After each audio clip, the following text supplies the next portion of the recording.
Parlons à présent d'une inauguration de la restauration du fortin de la Redoute ce matin en présence du préfet de la Réunion, Jérôme Filippini, et du commandant des Fazoilles, le général Laurent Cluzel. Un bâtiment classé monument historique, construit au milieu du XVIIIe siècle.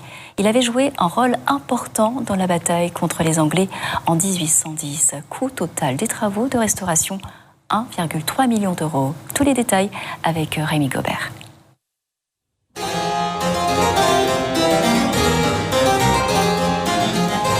En pénétrant dans ce fortin, une atmosphère particulière s'installe.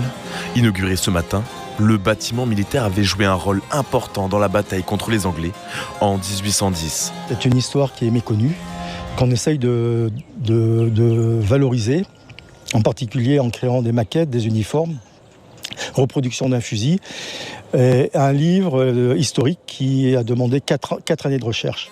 Bâti en 1756, c'est l'un des plus importants édifices militaires défensifs de l'île.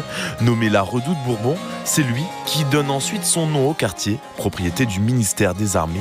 1,3 million d'euros ont été investis dans sa restauration par les différents acteurs. C'est un beau moment, un travail d'équipe avec les services de l'État, avec les travailleurs associatifs et puis les forces armées. Cet ensemble permet de valoriser notre patrimoine et puis de témoigner de notre histoire. Puis il faut que ça soit un site aussi ouvert pour les civils et notamment pour les jeunes, parce qu'on tient beaucoup à La Réunion, à ce lien armée-nation. Moi je suis très heureux de dire, depuis que je suis ici préfet à La Réunion, je vois un engouement patriotique des jeunes quand ils viennent dans les cérémonies, et il faut faire vivre ça. À l'intérieur, un musée qui témoigne du vécu du fortin. Musée qui devrait être ouvert à tous dans le courant de l'année.